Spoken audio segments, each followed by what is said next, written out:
know if you've seen the clip or not, but Todd Monken absolutely went off today at practice, and it was awesome. It wasn't one of those deals where you're like, Coach, chill out. It was one of those where you're watching him and you're saying, man, I would love to play for a guy like that. And I hope every single Baltimore Ravens wide receiver feels that way. We're going to show some pictures in a little bit, get into that. And then on the back half of today's show, we're going to talk about what I believe might be the thing that keeps the Baltimore Ravens away from a Super Bowl title this year. Thanks so much for tuning in, everybody. This is the Baltimore Ravens Rundown. I am your host, Joey Petersen, and I got a little bit of a challenge, okay?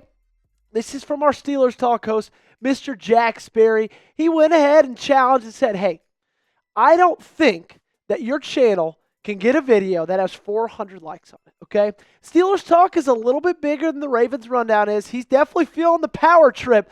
He doesn't think we can get there. I need you guys to get us there. So if you haven't already, go ahead, scroll down, click the thumbs up button, and let's get into today's video, okay? So this went out on social media just this afternoon. It was a video of Todd Monken, and you could see right there, he's kind of trying to get the attention in some way or another of the Baltimore Ravens wide receiver room, okay?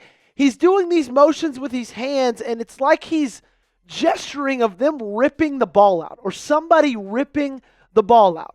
Then he obviously thinks his message isn't getting across enough. So what does he do? He gets on his horse. He runs over to them and says, you know what? I'm just going to demonstrate it. I'm just going to show you.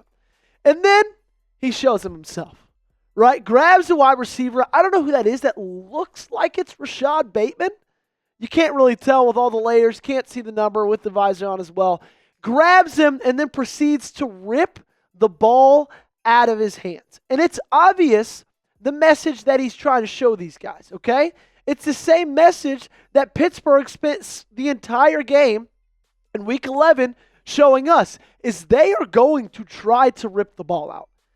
Honestly, they will rip the ball out because they did it the last time he played. Todd Monken said in his post-practice press conference, he said, I've been here for 3 games against the Steelers. We've turned it over 8 times. We've fumbled it 7 times. And that has to be, if you're an offensive coordinator, the most frustrating way to have a turnover. Because if you throw an interception, you can always argue, you know what? Quarterback was probably just trying to make a play happen. And you can't really I don't want to say you can't fault a quarterback for an interception, but it feels like if it's a fumble, that 100% was controllable. You just were not holding on to the football hard enough. And so in the 3 games that Todd Monken has been the offensive coordinator for the Baltimore Ravens football team, they fumbled 7 times. He's making sure this week that will not happen this weekend. And I hope so. We'll talk about that in just a little bit. I got a question for you, though. Do the Ravens have a turnover problem? Give me a yes. Give me a no in the comment section down below. You're about to get hit with a YouTube ad break. When that time comes, take advantage of it. Scroll down the comment section. This will be the pinned comment on today's video. And respond for me with a yes or a no. So I don't necessarily think they have a turnover problem. They're +2, which is 14th in the NFL. So it's they're kind of middle of the pack, and that's just their margin. In actual times they've turned the ball over, they're middle of the pack as well, okay? And so it's not like they're on the wrong side of it, but they're not necessarily on the right side of it either. And when you look at the games they've lost this year, it's kind of fluctuated, okay? Turnovers and losses. Against Kansas City, they turned over the ball once. Against Las Vegas, they turned over the ball once. Against Cleveland, against Philly, 0 times. But then you see that game against Pittsburgh. That big number 3. And it kind of has me thinking back to that Pittsburgh Steelers game, and it's kind of getting me frustrated about it again.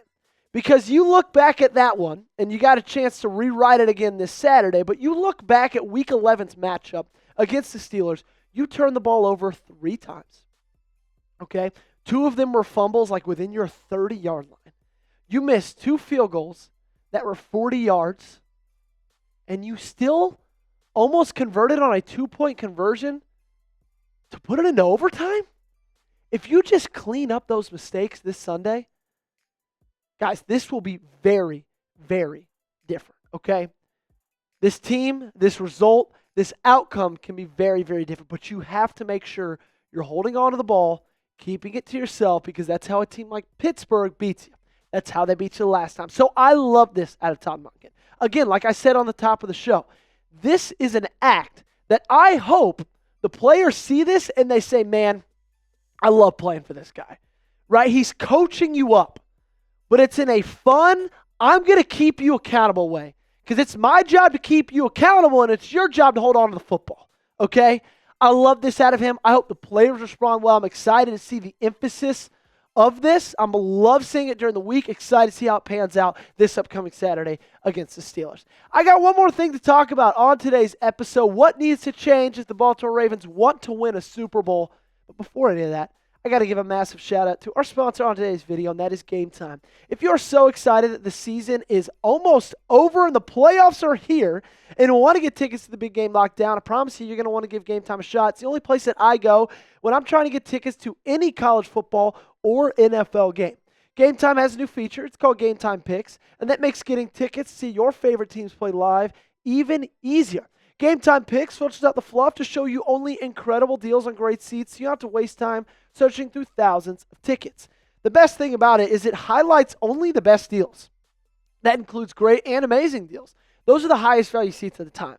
And then for some events, it also identifies a super deal, which is the best seat value in the venue. Guys, it's the only ticketing app I have in my phone. I actually use it every single time I'm trying to go to an event, because just like a couple weeks ago, I found cheaper tickets on Game Time for the Rose Bowl on New Year's Day than I found anywhere else on any other ticketing app. So take the guesswork out of buying tickets with Game Time. Download the Game Time app, create an account, and redeem code CHATSPORTS for $20 off your first purchase. Terms apply. Again, create an account and redeem code CHATSPORTS for $20 off. Download Game Time today. What time is it? It's game time. So what must change, Joey? I hear you asking that on your side of the screen. I think that the penalties need to change, okay? I think that the amount of penalties this team has per game is the single thing that will hold them back from winning the Super Bowl. Because we've seen the defense turn over a new leaf over these last 5 weeks. We know what the offense is capable. But what we haven't seen is any change in the amount of penalties committed from week 1 all the way to week 15. It's been stagnant, and it's been very high. The Ravens have lost 52.03 expected points this season on defensive penalties. They are hurting themselves, and they are hurting themselves at a rate that no one else in the NFL currently is holding themselves, and almost no one in NFL history has hurt themselves.